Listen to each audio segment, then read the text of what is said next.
Wayanad DCC treasurer NM വിജയന്റെ ആത്മഹത്യയിൽ സമ്മർദ്ദം ശക്തമായതോടെ KPCC ഗൗരവമായി ഇടപെടുന്നു. KPCC നിയോഗിച്ച അന്വേഷണ സംഘം ഇന്ന് NM വിജയന്റെ ബത്തേരിയിലെ വീട്ടിലെത്തും. IC ബാലകൃഷ്ണന്റെ രാജി ആവശ്യപ്പെട്ട് CPMന്റെ നൈറ്റ് മാർച്ചും ഇന്നു നടക്കും. വിവരങ്ങളുമായി CK വിജയൻ ചേരുന്നു. വിജയൻ, CPM പലതരത്തിൽ അവിടെ പ്രതിഷേധ പരിപാടികൾ സംഘടിപ്പിക്കുകയാണ്. ഇത് കുറച്ച് ദിവസമായി തുടരുന്ന ഒരു കാര്യമാണ്. അവസാനം NM വിജയന്റെ ആത്മഹത്യാക്കുറിപ്പ് പുറത്തു വന്നു. അതിൽ കോൺഗ്രസ് നേതാക്കളുടെ പേരുണ്ട്, IC ബാലകൃഷ്ണൻ MLA പേരുണ്ട്, മറ്റു നേതാക്കളുടെ പേരുണ്ട്. CPM എങ്ങനെയാണ് ഈ പ്രക്ഷോഭത്തെ മുന്നോട്ട് കൊണ്ടുപോകുന്നത്? അതുപോലെ തന്നെ കോൺഗ്രസ് ഇതിനെ എങ്ങനെയാണ് പ്രതിരോധിക്കാൻ ശ്രമിക്കുന്നത്?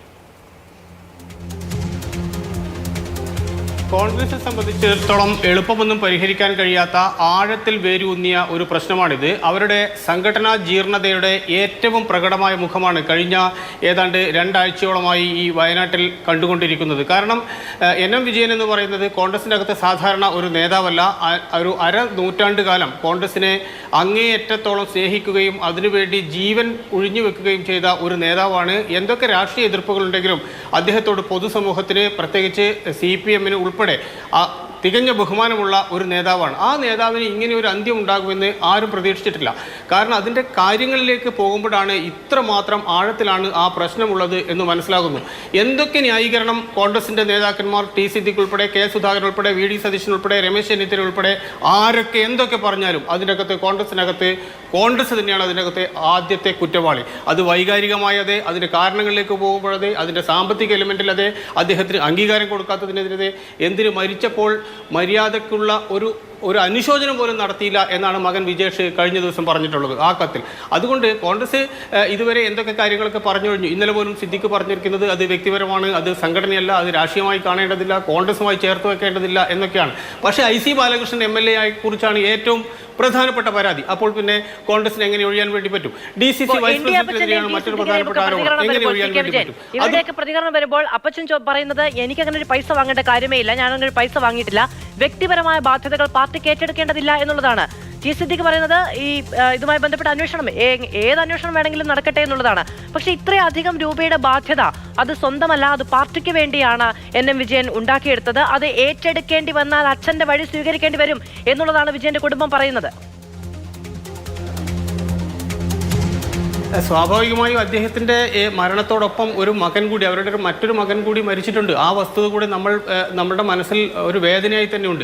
ഇത്രയും കാര്യങ്ങളൊക്കെ നിൽക്കുമ്പോഴും ഇവർ സാങ്കേതികമായോ ചില വിഷയങ്ങളിൽ ഊന്നിയോ രക്ഷപ്പെടാൻ വേണ്ടിയുള്ള തന്ത്രമാണ് ഇവരെല്ലാം തന്നെ പറഞ്ഞുകൊണ്ടിരിക്കുന്നത്. അങ്ങനെ പറഞ്ഞൊഴിയാൻ വേണ്ടി പറ്റുമോ? അപ്പച്ചൻ ഇനിയിപ്പോൾ ഒരു കാര്യമാണല്ലോ, എന്ത് വേണമെന്ന് പറയാം. കാരണം വിജയൻ വന്ന് തിരിച്ച് ഇതിൻ്റെ വിശദീകരണം നൽകില്ല, മറുപടി പറയില്ല, അല്ലെങ്കിൽ മറ്റു കാര്യങ്ങൾ ചെയ്യില്ല.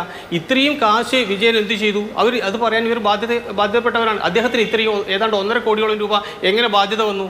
അപ്പോൾ സ്വാഭാവികമായി ഇവിടെ നിന്നും ചിലർ അദ്ദേഹത്തിൻ്റെ ബാങ്കിലെ നിയമനവുമായി ബന്ധപ്പെട്ട് പണം അദ്ദേഹത്തെ ഏൽപ്പിച്ചിട്ടുണ്ട്, അത് മറ്റു പലരും വാങ്ങിക്കൊണ്ടുപോയിട്ടുണ്ട് എന്ന പ്രാഥമികമായ ആരോപണം ഇപ്പോഴും നിലനിൽക്കുന്നു മാധു. കാരണം അല്ലെങ്കിൽ ഇദ്ദേഹത്തിന് ഇങ്ങനെ കടബാധ്യത എങ്ങനെയുണ്ടാകും? അദ്ദേഹം എന്താ അത്ര ആഡംബരത്തിൽ ജീവിക്കുന്ന ഒരു മനുഷ്യനാണോ? അല്ല. അദ്ദേഹത്തിൻ്റെ കുടുംബം എന്താ അത്ര വലിയ രീതിയിലുള്ള ആഡംബരത്തിൽ ജീവിക്കുന്നു? അതൊട്ടുമല്ല. അങ്ങനെ ഒരു സാഹചര്യത്തിൽ സ്വാഭാവികമായി ഈ പണം എവിടെ പോയി എന്നുള്ളതിനാണ് ഉത്തരം പറയേണ്ടത്. ഇത് വാങ്ങിയില്ല എന്ന് ആരും, കൊടുത്തില്ല എന്ന് ആരെങ്കിലും പറയുന്നുണ്ടോ? ഒന്നുമില്ലല്ലോ. അതിനകത്ത് NM വിജയൻ എഴുതിയ കത്തിൽ തന്നെ പറയുന്നുണ്ടല്ലോ, പാർട്ടിയുടെ പരാധീനത തീർക്കാൻ മറ്റു വഴിയില്ലാത്തത് കൊണ്ടാണ് ഈ വഴി തിരഞ്ഞെടുത്തിരിക്കുന്നത് എന്ന്. അപ്പോൾ പാർട്ടിയുടെ പരാധീനത തീർക്കാൻ ഏറ്റെടുത്ത പണത്തിന്റെ പേരിലാണ്, കരാർ എഴുതി വാങ്ങിയ കൈക്കൂലിയുടെ പേരിലാണ് ആത്മഹത്യ തിരഞ്ഞെടുക്കേണ്ടി വന്നത് എങ്കിൽ അതിനുശേഷമുള്ള ബാധ്യത ശരി, ഒരു മനുഷ്യൻ ജീവിതം വെച്ചൊഴിഞ്ഞു പോയി, അദ്ദേഹത്തോടുള്ള ബാധ്യത പാർട്ടിക്ക് വേണ്ടിയാണല്ലോ എന്നൊരു കടപ്പാട് അതെങ്കിലും വേണ്ടേ ഇനിയുള്ള പ്രതികരണത്തിലെങ്കിലും?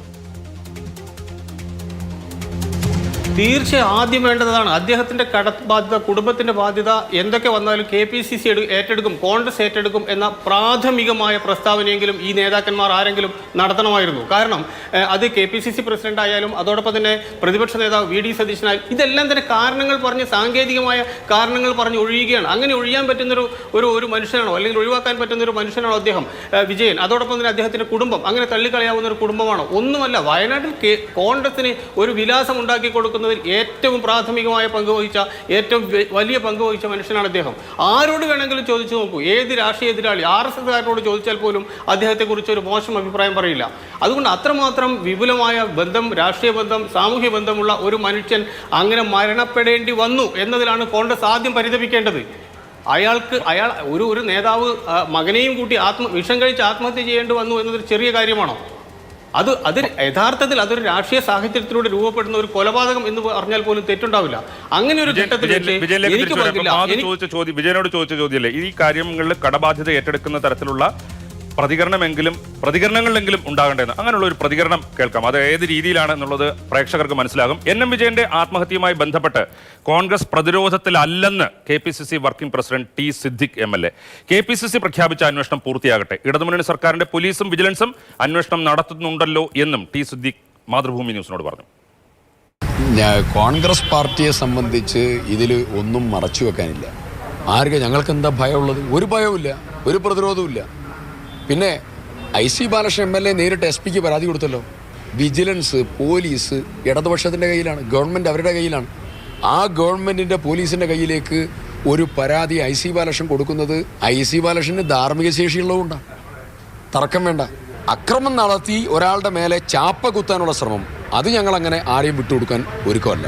അതിനെ പ്രതിരോധിക്കും.